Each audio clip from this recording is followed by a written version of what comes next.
Wait, remember Megas XLR? Well, after about 785 comments a day for, I don't know, the past several months, it sure seems like you do. It was Cartoon Network's very short-lived show about giant robots, anime, video games, and smashing stuff. But it's also so much more than that. With 2 short seasons and a total of 26 episodes, the show inevitably met a premature end that really everyone's mad about, especially the creators. Heck, I'm still mad about it too. This cartoon, while only here for a short time, left a semi-truck-sized crater in my memory banks because of the quality it brought and how unique it all was. This Guy Fieri-looking dude running around with a paint job that perfectly encapsulates the baddest and raddest of the new millennia, right there on the robot. This is awesome. Look at this dude. So grab a slushie and some pizza wrapped ham, because in this episode of our Wait Remember series, I'll cover everything about Megas XLR, what it was all about, why the show was canceled, how it stands upon a rewatch, and well, if we ever will see it again. I don't know. Now a word from our sponsor. I want to take a moment to thank today's video sponsor, Skillshare. Skillshare is an online learning community for creatives where millions come together to take the next step in their creative journey. Skillshare is a service that I have used to help hone some of my crafts, like how I plan out and write my videos, to even personal aspects of my life, like scheduling my time better. Skillshare offers thousands of inspiring classes for creative and curious people on topics including illustration, design, photography, video, freelancing, and that's only scratching the surface. Personally, I took the whole class by Patrick Doug all about productivity and time management strategies for goal setting and eliminating distractions. It honestly has been very enlightening and has helped me in my personal workflow. Skillshare is curated specifically for learning, meaning there are no ads and they're always launching new premium classes so you can stay focused and follow wherever your creativity takes you. So whether you're a dabbler or a pro, a hobbyist or a master, you're creative. Skillshare is offering the first 1,000 of my subscribers who use the link in the description a 1-month free trial of Skillshare so you can start exploring your creativity today. Thanks so much to Skillshare for sponsoring today's video. Oh yeah, me and Coop go way back. Megas XLR was created by Jody Schaefer and George Christic, and directed by Chris Pranowski. They all first became acquainted thanks to working together on the late 90s MTV show called Downtown. Nominated for an Emmy, their show focused on a diverse cast of New Yorkers in their everyday city lives. Despite the love that it garnered from fans and its official recognition, MTV canceled the show after only 1 season. From there, they worked on Megas XLR, then they individually went on to do some other really cool things, like founding the animation studio Titmouse, working on Star Wars Clone Wars, Bob's Burgers, then another animated series called Motor City, but we shall save that for another video another day. For Megas, however, the creation of the show came from a night in gaming and watching television. Schaefer and Christic were still working on Downtown when they were watching a robot fighting show, while also playing video games. Specifically, they were watching the 1980s anime, the Super Dimension Fortress Macross. They had the thought to mesh all these ideas together and create a robot action mecha anime inspired early 2000s pop culture packed cartoon. From there, they went to Comic-Con and gave the videotape demo they put together in an executive's hands, Linda Saminsky. They assumed that she had disregarded it, which, by the way, in most cases that technically would happen. This is not the way most shows are picked up. You may get fully blacklisted, but you know, good on you for the effort. So instead of being ignored or outcasted from the industry, the executive called them a few months later to let them know that she was interested. From there, they created the 7-minute pilot episode called Lowbrow Test Drive, which premiered along with a few other pilots during Cartoon Network's Cartoon Weekend Summerfest, in which audiences would watch and vote for the ones they wanted most to see more of. Although they were called to make this pilot, Christic and Schaefer have shared that they could tell the network wasn't wanting their show to win. But of course, they did, and received a block on Toonami, and Megas XLR aired its first episode on May 1st, 2004. The series begins with our main characters Coop and Jamie living in Jersey City. Coop is our big eating and big lovin' protagonist. He is voiced by David DeLuise. In casting for Coop, Christic said, "We wanted kind of a big, full-bodied guy who loves life, and that was David DeLuise." In creating their main character, they wanted to make him a big guy who is happy, who just wants to have fun. Oh yeah, and they made him the hero of the show, not the comedic relief or side character. Coop is a very passionate person with a personality that will knock you off your feet. He is very secure in his own identity and is very frequently driven by the things he loves, like action, second lunch, slushies, and hanging out with Jamie. He's a big boy, and he wears it on his sleeve. In the show, other characters often use that aspect of his identity as a low blow, but he is never bothered by it, and he often even references his own size humorously. He embraces it, but he never does it in a way where the audience is putting him down or laughing at him. He loves himself, he loves who he is, and how he looks, and I think that is pretty awesome. Coop is quick to bounce back and seems to be in his own little world because he doesn't seem to suffer from existentialism or various fears of dying, which is interesting because they are very frequently faced with life-threatening circumstances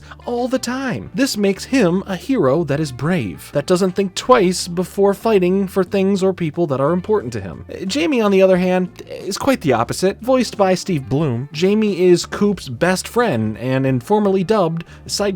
They honestly couldn't be more different, with Jamie sporting a darker tone of clothing and attitude. However, they enjoy the same things and never do anything without the other. Jamie's personality is much less charming though. He tends to be more sarcastic and proves to be an incredibly selfish person at times. Although he does have his moments where he proves to care about Coop, in turn, he tends to make you forget it about a minute later by essentially being a giant desperate creep. He does have the ability to be more likable. He just needs to fix some of his attitude and a few other things. Although he doesn't tend to exhibit the best characteristics, I do very much appreciate that juxtaposition he brings to the table. And like I said, he does have good redeeming moments later on, and some cool story moments, but what you see for the most part, it's what you get.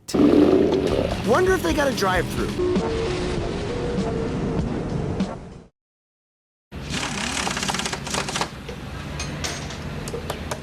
After Coop finds a rundown robot in a junkyard and buys it for $2, that's one heck of a deal. He fixes it up and adds his own modifications, such as mini fridges and game controllers to replace some of the other very important and vital features to Megas, but he does deck it out, making it truly his baby. Funny enough, the person who he buys it from is the character named Goat, a character from their last show, Downtown, who made it into Megas. Then Kiva shows up. Kiva is the third member of this main trio. She travels from the 31st century, about 1,000 years in the future, to retrieve the robot. She initially insists on taking the robot back and explains that it is the only weapon to defeat the evil alien force called the Glorft. Officially, Megas stands for Mechanized Earth Guard Attack System, and XLR stands for Extra Large Robot. Yeah, not the cable. When she discovers all the modifications Coop has made to the robot, she realizes that she can no longer be the pilot of Megas, and she begrudgingly stays with them in order to train him in fighting to eventually defeat the imperialist alien force. No, I'm not talking Ben 10, that's a future video. As a person, she pretty much has a no-nonsense personality at first. From what we learn of how humanity is living in the future, her life looks pretty bleak. The future she describes sacrifices the charm of variety for a very efficient and minimalist way of life. Understandably, her personality matches where she comes from, and has a hard time initially opening up in the show. It takes her a long time to learn how to have fun with Jamie and Coop. Culturally, she is always learning about the past world that she is living in, and despite calling it primitive and mocking it for its underdeveloped nature, she does reap the benefits frequently to the tune of delicious frozen slushies. She is voiced by Wendy Lee. There's a lot of visual creativity that goes into Megas XLR. Learning about the background of the characters of the series also makes it so much more enjoyable. For example, it's obvious that Christic and Prynoski hold a bitter grudge toward MTV for what they did to Downtown, due to all the opportunities they take to destroy various billboards and advertisements for its Megas XLR universe counterpart, Pop TV. You can see how much fun they had in changing up the names on all the Megas controllers every episode to suit the visual comedic timing of the moment, moment. There's tributes to Sailor Moon and inspiration to other various influential media like Voltron, Godzilla, and Transformers, which we're all going to go in depth with here in a second, but it takes these references on more of a satirical spin. They put in a ton of jokes at the expense of Hoboken that I would probably understand better if I grew up in Jersey. There's always Hoboken. Yeah, but that's Hoboken. But I grew up not far from it, so at least I get the point somewhat. The culture surrounding the show and the characters is very rich and palpable. Early 2000s culture is personified in the way that the characters interact in their everyday lives, from renting video games to even the simple act of getting girls' phone numbers. And everyone had Heelys. I think the show does have a certain charm to it, and each episode is different enough to not feel repetitive at all. Throughout the show's run, we follow what this mix-matched trio have to deal with, from aliens and other robots, or, you know, just new robot boot goofing around town and smashing things because you got a giant robot at your disposal and it's in your destructive, rebellious, screw what society thinks angsty nature. You think the threats to the world or the future war are what's causing the destruction? I mean, they do, but Coop and his big old robot here do plenty of it, if not most of it. We'll chalk it up to some being an accident, but that property damage is gonna haunt you for years to come, buddy. But when it comes to the fighting itself, Coop is way better than what Kivo would want to believe. His video game skills translate into his fighting skills in a way that makes him just nasty with it. But sometimes it boils down to luck, and the bad guys just take it as, oh, this guy's good. The Glorft reoccur as the overall main bads of the show. Put together of part cyborg, part Lovecraftian, they want Megas.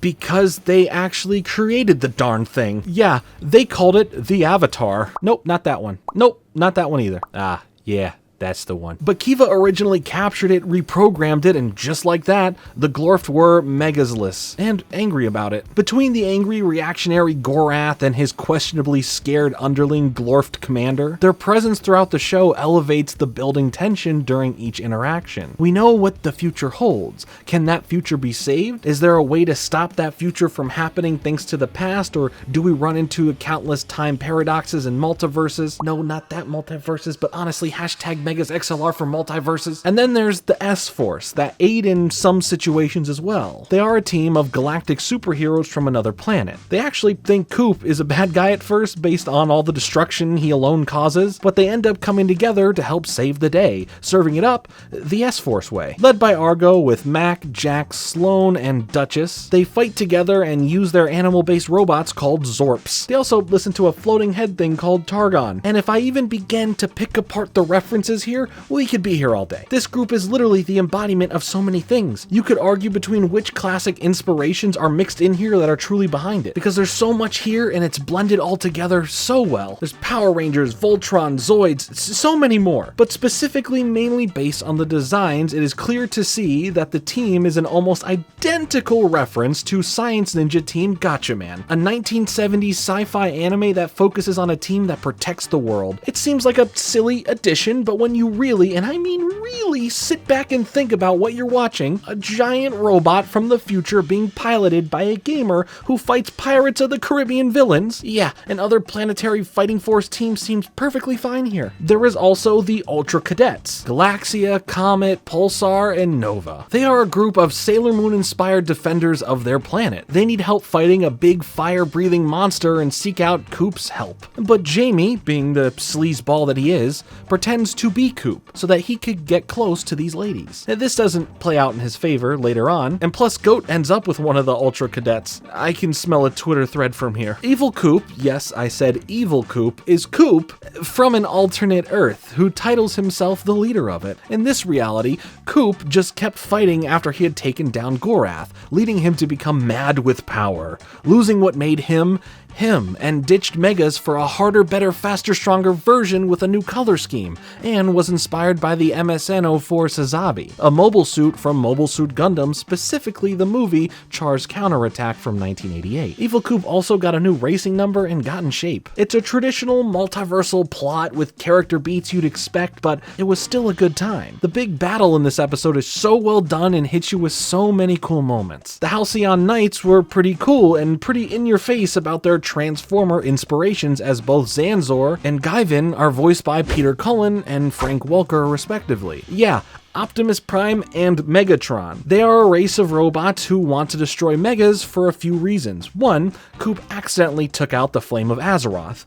No, this isn't World of Warcraft, but what that was their most sacred of treasures, and two, they find out that organic life beings are piloting Megas, and they think that that's just disgusting. They also got Bruce Campbell to voice a knockoff version of Marvel's MODOK. Big face body thing with little dangly legs and all that, which is always a treat to have Bruce Campbell around doing something fun. The character of Magnanimous is pretty interesting. He owns the GCCF, or the Galactic Combat Championship Federation, for those not in the know. His color scheme for him and his robot are modeled after Ash from the Evil Dead movies, which I am a big fan of those movies, and Elvis Presley, which he played in the movie Bubba Hotep, which is how Pernowski was able to get him to be in the show. He was at a special Bubba Hotep screening and Q&A, and he just basically asked him to be in the show, and I think that's pretty funny. The show started by a videotape being placed in an executive's hand, done in an extremely unconventional way, and now some major talent being part of the show just because of sheer will to directly get through to him in an unconventional way. Oh, and the US military gets involved too, because of course they do. They reverse engineered alien technology and turned it into the Wrecker, or RECR, which stands for Reverse Engineered Collective Robot Creative. But Wrecker is voiced by Phil Lamar, and that's pretty cool. Its programming actually failed, so it thinks that everything in its way is the enemy, so once it escapes from its holding in Area 50, no, not 51, that's just a distraction for you not to suspect the alien stuff over there in Area 50. This is one of the toughest fights that Coop will have to face, and Wrecker itself has such a cool and good and weird design. Seriously, this show is such a fun time with some pretty unique and reoccurring characters that help bring this world alive. But despite positive audience feedback, the show unfortunately met a premature end after 2 seasons.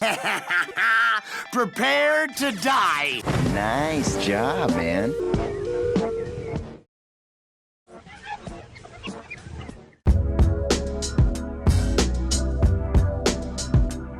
So yeah, despite positive reactions and critic reviews, the show couldn't be saved from the chopping block, or should I say the scrapyard. Officially, it was canceled due to low ratings. One may initially think, but actually, the ratings were great apparently. The show was even breaking records behind the scenes, and also it wasn't for a lack of toy sales, because there weren't any toys. Even though the crew of the show made their own toys and an ad for them, which is pretty incredible if you haven't seen it. Seriously, why didn't this show have toys? It's giant robots and aliens. That's like the top 2 things that you could ask for, unless you're a wrestling fan and you're trying to get John Cena or something, I don't know. In an interview with Schaefer, he says the network was already preoccupied with Teen Titans and Ben 10, which although they're completely different, they fit into the same action-based storytelling demographic, and these 3 shows just felt like too much to all be covering the same themes at the same time. And the fact that their target audience did skew a bit older than Teen Titans or Ben 10 at the time, that wasn't a good thing in the network's eyes. And also, I have a big Ben 10 video coming soon, and I'm sorry to self-promo that again in the middle of this.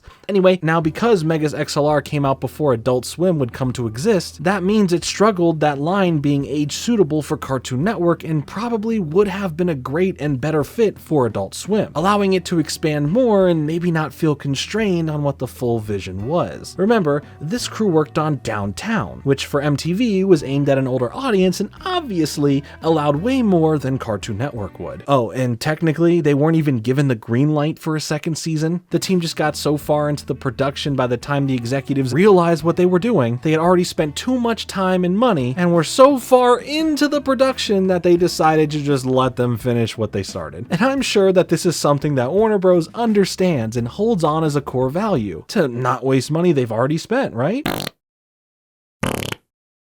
Well, they haven't learned a thing. But in terms of cost, this show was expensive. The art is detailed, and it was no small feat fully putting together an episode, let alone 2 whole seasons. This, of course, would affect how their budget was spent, taking what they had to spend on music and shifting it to the animation. The animation, however, benefited from the extra budget. But after all of that, why on earth was Megas XLR canceled? Well, the network didn't really want it. Aside from the same channel competitors we just mentioned, they only picked it up for a full show because it was picked by the audience, not the network. They already had a feeling the network didn't even want them. But now it came down to switching around the time slots on TV when the show would air, having the reruns of the show premiere in the middle of the night, which caused ratings to fall because no one was up to watch it. What? You're telling me majority of people aren't up in the middle of the night? If you see a network doing this to a show at all, just know that that cartoon may just be on its deathbed, or it's sadly getting real close. So technically it was low ratings, but not for the lack of a good show,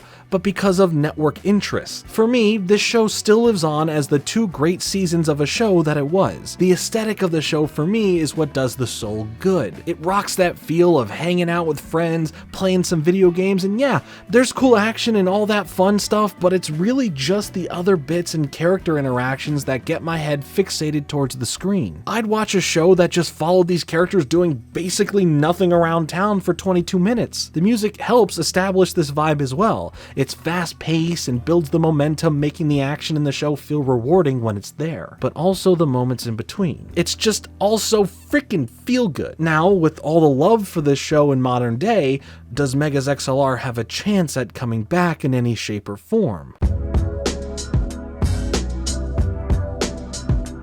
Everyone I've consulted on the internet or asked in real life is furious that this show was canceled, and the creators were as well. And they tried to get it back. They really tried to get it back. Thanks to Twitter, there's a lot of proof that the creators did their best, and they were very active in keeping their fans up to date. In 2012, the hashtag #BringBackMegasXLR was making its rounds and received a lot of attention. The creators voiced that they would bring the show back if they could, but Cartoon Network holds the rights to the show. So if they were to explore more seasons of the series, they would have to get the rights back. In another tweet, Christic said that he was meeting with Pernosky to see about retrieving the rights, but they were unsuccessful. Additionally, in the hopes of being able to create a video game based on the series with Valve as the developer, no such luck was had. In 2015, Pernosky mentioned that it fell through due to another licensing issue. But before the network got their hands tied, they did produce a few flash games such as Megas XLR versus the Universe, an appetite for demolition. And aside from that, Kiva did make a background appearance in OKKO Let's Be Heroes crossover Nexus event. I feel like I've said that fact in every Cartoon Network video, but it's still true here. As well as there's the DC Comics Cartoon Network Action Pack series. It has little snippets of basically every Cartoon Network show, here specifically the action ones, and Megas got in there. You can also catch Coop in familiar areas from the show within Cartoon Network's Fusion Fall. And what do I see here on the 20th anniversary poster? But here is where the big nail on the coffin comes into play for the whole debacle. Cartoon Network literally wrote off Megas XLR for taxes as a loss. This is a big deal when it comes to the law and how this show's current state can never really be changed. Christic explained that Megas was written off as a tax loss and as such cannot be exploited, at least domestically, in any way, or the network would get into some sort of tax/legal trouble. It was put into a carbon freeze, shot into the heart of the sun, and the entire universe around it has been imploded. So they cannot make any more content on this series unless some kind of miracle were to occur. But this only affected the North American market,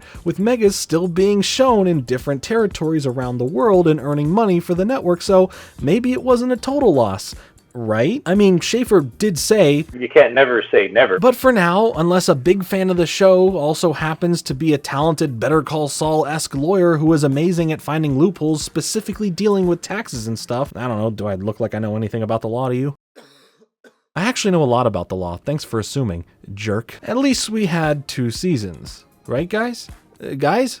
So yeah, let me know if you're a big professional lawyer in the comments down below, or just in general, share your opinions of the series. And shout out to the Megas XLR 4K restoration project for preserving the show in HD for others to enjoy. Thanks so much for watching, make sure to hit the like button and subscribe for more content like this, or the only pizza you'll have for the rest of your life is ranch and pickles. Follow me on Twitter, and I'll be back with another video soon, but until then, later.